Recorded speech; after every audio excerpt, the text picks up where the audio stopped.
Kashmir, the haven on earth. 18th of March কাশ্মীরের উদ্দেশ্যে আমরা রওনা দিয়েছিলাম।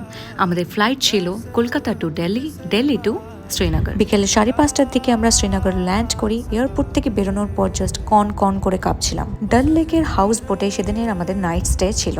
ডিনারে ছিল ভাত, ডাল, চিকেন, সবজি। সারাদিন জার্নি করে খুবই টায়ার্ড ছিলাম, আর তারপরের দিন আমাদের গুলমার্গ যেতে হতো, তো তাড়াতাড়ি খেয়ে দিয়ে আমরা ঘুমিয়ে পড়লাম। পরদিন সকাল সকাল উঠে ব্রেকফাস্ট সেরে আমরা বেরিয়ে পড়লাম গুলমার্গের উদ্দেশ্যে। ডাল লেকের মর্নিং এর ভিউটা জাস্ট অসাধারণ লাগছিল, আর এটা ছিল আমাদের হাউস বোট।